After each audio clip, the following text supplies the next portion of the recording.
Oh, expired.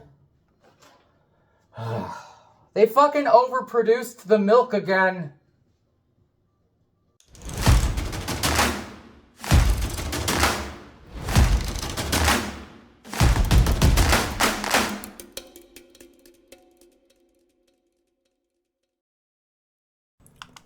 "20 minutes on the clock." Oh, God. 20 minutes on the clock. As soon as I actually push the right numbers. We're going to race the baby asleep. I don't have much of a voice. So yeah, here we go. We're going to rock this out. Oops. Ba-da. Oh yeah, this one doesn't beep. My other one beeps. Anyway, I was going to do this video anyway, talking about the state of Flesh and Blood and how I feel, and what I feel I'd like to see from it. But Rudy went out from Alpha Investments and decided to make a big, dumb, stupid video of an epic rant of popcorn. It was a popcorn rant. It was a whole lot of empty calories with no actual with nothing nutritional, with no actual value whatsoever, if you were paying attention to it. And I want to talk about that a little bit. And I want to bring those concepts not just into a general TCG financials conversation, because I do want to have a smarter conversation about financials than he did. So if you are not really interested in Fab, please stick around anyway, because this can translate to a lot of things.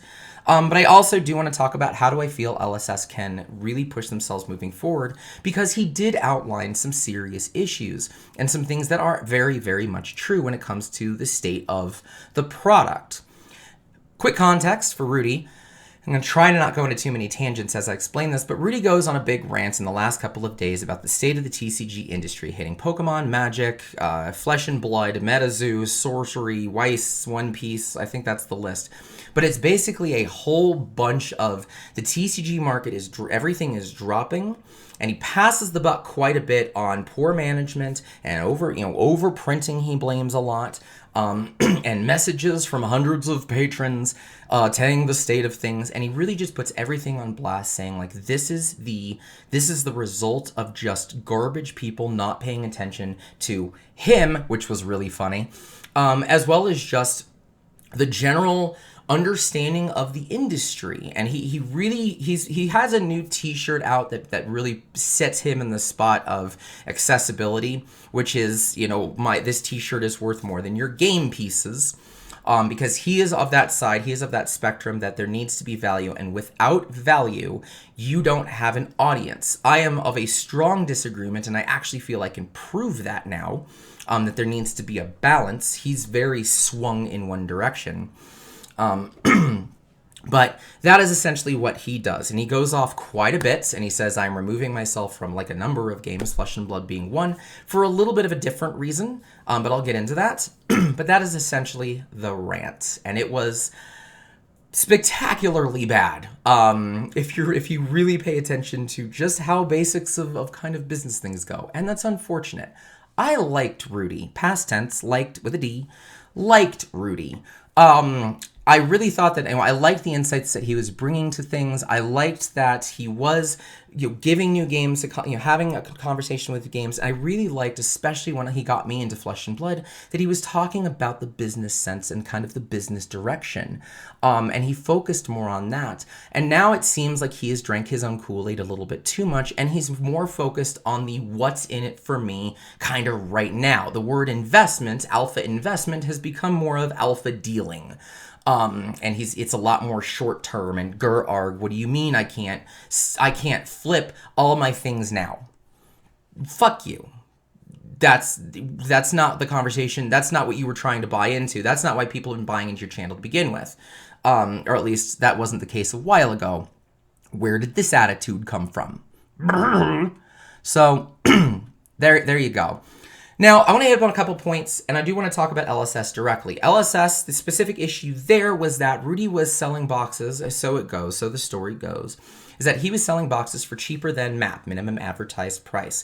And a lot of local game stores were reaching out, sending messages, sending hate mail, that this was too low and it's making it impossible for them to sell product.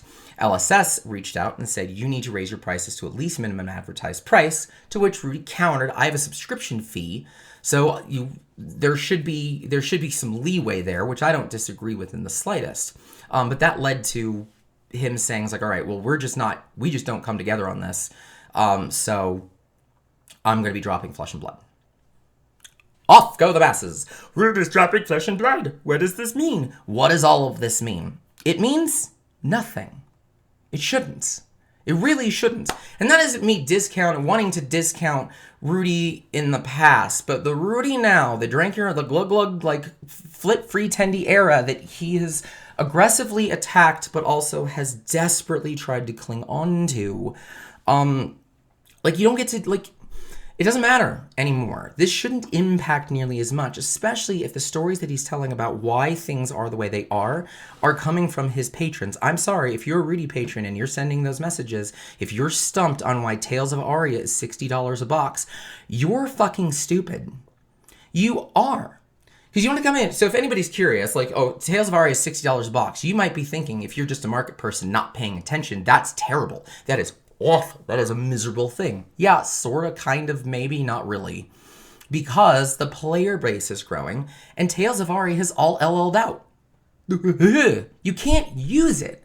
It is a non-functional product in most things, and right now, nobody's in really a position to just be buying for the long-term investments. He's been saying that over and over and over and over and over. So yeah, it makes sense. It makes sense that that's not a popular thing. One of the other criticisms that he had throughout this entirety was overprinting. Everyone's overprinting. People are overprinting. Magic the Gathering had this epic, and I mean wild fireside chat around the time M30 came out, and everyone was like putting them on blast and like, what the hell are you doing? What are you doing, Magic? And they said, almost infamously, they did not have an overprinting problem. And this is while boxes are tanking. And everybody laughed and was like, the fuck you say? The fuck you say you don't have an overprinting problem? Here's the thing. They didn't have an overprinting problem.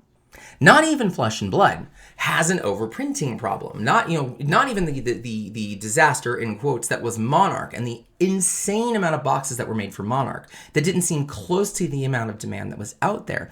Not even that I would consider to be overprinted. Because by the time they get to a reseller's hands, this is the Rudy conversation. By the time they get to a reseller's hands, which means if you're one of those who are trying to flip, by the time it gets to your hands, these boxes have been bought and sold twice. First to the distributor, and then to whoever buys them from the distributor. If you're a reseller who's trying to flip it yet again, the boxes are going to be sold 3 times before, the boxes have already been sold 3 times. The thing is that that's a demand thing. LSS doesn't have a consignment. Most games don't have consignment deals with warehouses where they only make money if the product actually sells. They're getting orders. They get purchase orders. They get people like, there was a store, there was a anecdote that Rudy had in his rant, and I'm questioning the validity of this. There's a story that he had about a store that shot him a message saying, would you buy a pallet, which I think is like 280 cases or something, a pallet of bright lights at $45 a box. And the fact that Rudy said no was apparently some telltale sign of where the market was at. What was the first question in your mind? Seriously, when you heard that, if you heard that story, even if you heard it from me just now, store sends a message to Rudy, would you buy a pallet of bright lights for $45 a box? First question in your mind. I'll tell you mine. Why the fuck did you overbuy by a pallet? Who the fuck does that? And you turn it around. You do not get to turn that around and say, LSS has an overprinting problem. LSS has not generated the demand required for me, the reseller, to sell my product. No. Their demand came from distro, and actually distro's demand came from you, and you also bought that. That's not a them problem anymore. That isn't. That's not entirely. They can look at that and say, it's like, okay, products are having issues, getting from LGSs to people's hands. However, Rudy's not really an LGS. He's more of an online seller. And there are a lot, and I can only imagine that a substantial number of patrons, because you can see it everywhere, a substantial number of patrons are in that category of, I'm going to buy hundreds of boxes because I feel I can go for the flip. And then they suddenly can't. Because too many of them are doing it. They're buying too many boxes that the demand has already been met. Now they're stuck with them and the price tanks. And this is why I hate the market fucking morons out there. The issue in a situation like that is that we had so many people who were buying hundreds of boxes and then they immediately put it at MAP. Because they're buying at wholesale, which is like, what, 55, 60 a box? They're going to sell it for 80. Just instantly. They don't need it. They don't need to wait for the price to drop. They can sell at 80. I bought 100 boxes. I'm going to make 20 bucks a box. It's like a quick $2,000 for me. And everyone's looking at people are dumping product. People are dumping product. No, they're not dumping product. That's part of the business model.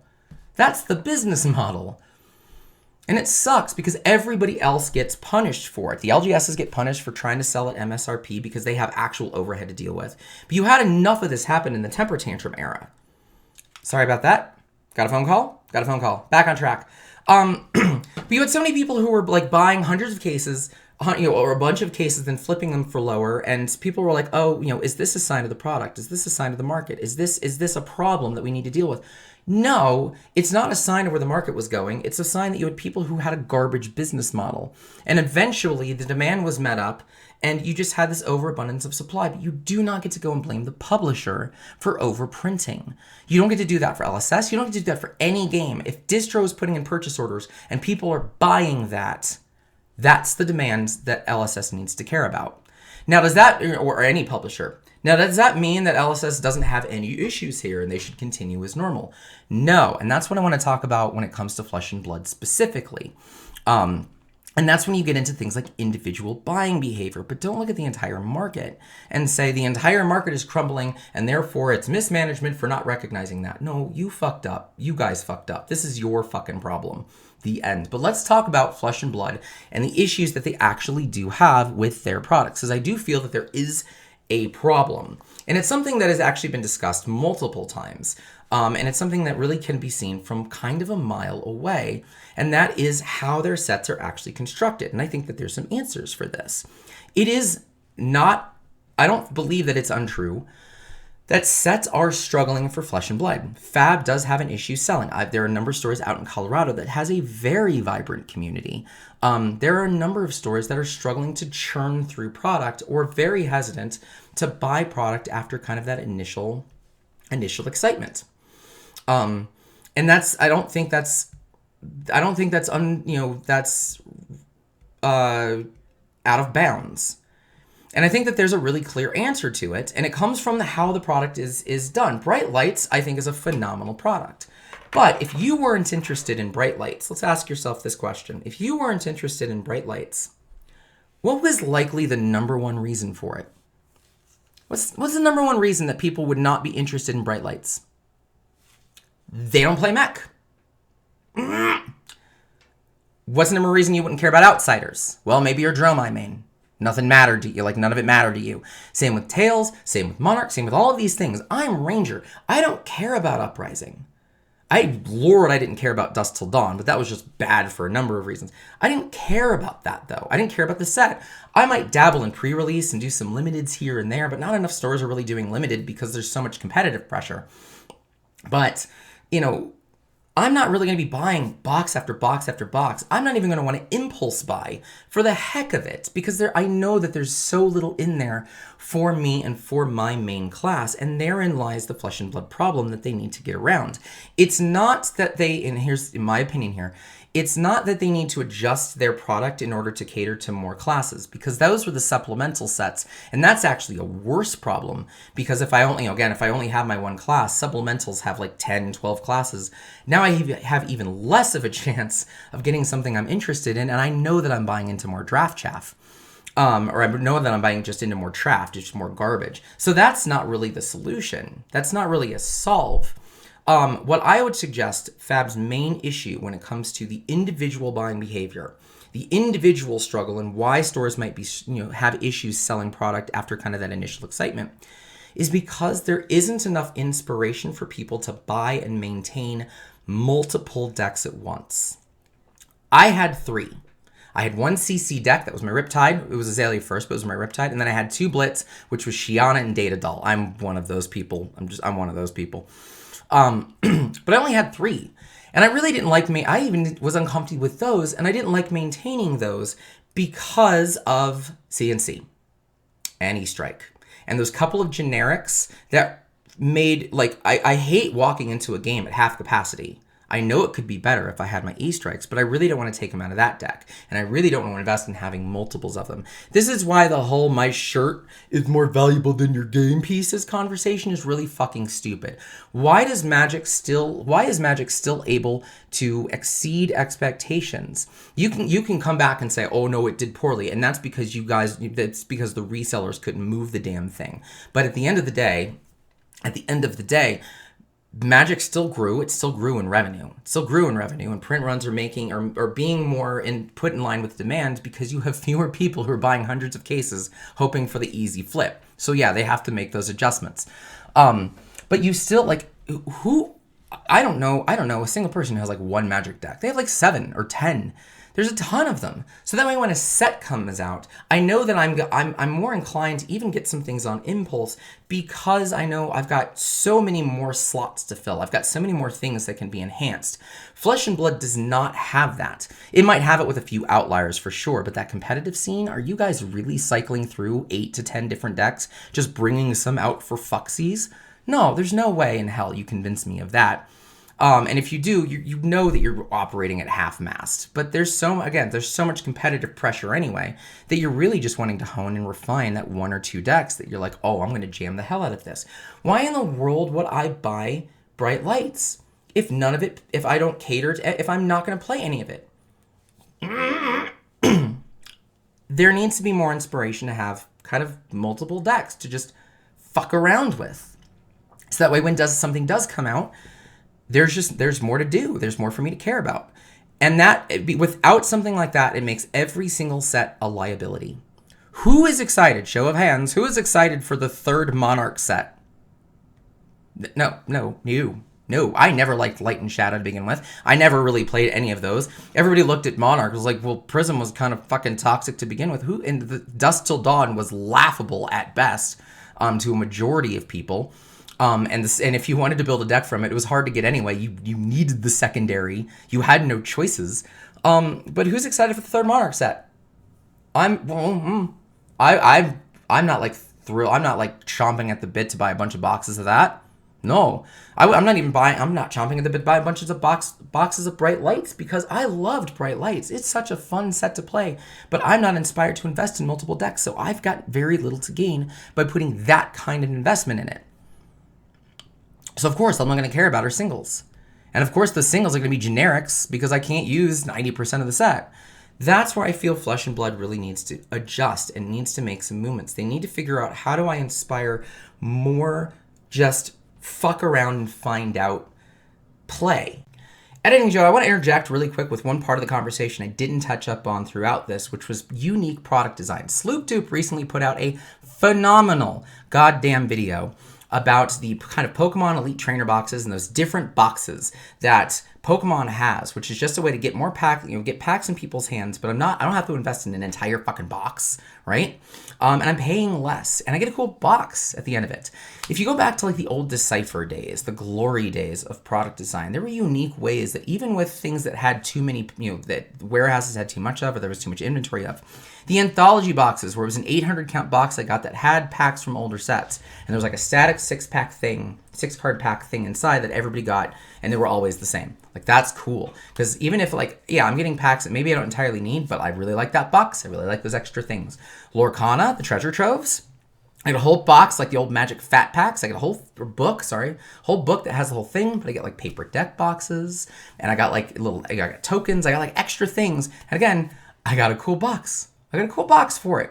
And it wasn't like miserable in its price point. Round the Table was 4 decks of a format that like nobody was really fucking around with in the playmat. It was $70 fucking dollars. They were on the right track sort of with their kind of execution of it, but $70 is too goddamn much. Just fucking period. Especially for what you got out of those things. Like, that is not an accessible price point. Just period. Lower your, find things that you can lower those price points. Get me in that $30 to $40 sweet spot range, maybe even $50 nowadays.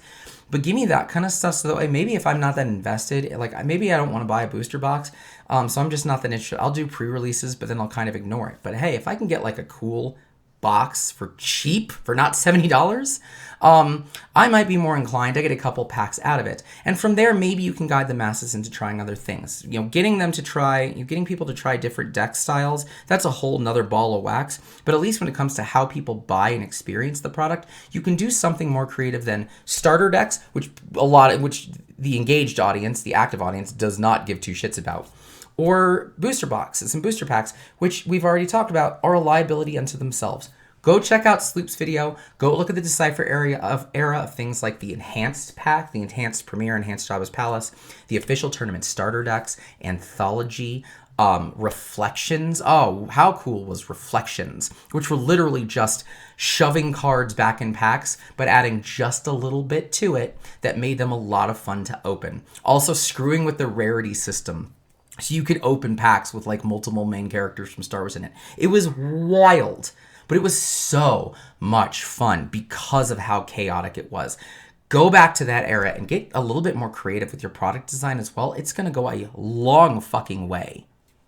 And they're trying to do that with social play. And I honestly believe that Flesh and Blood's best years are ahead of it.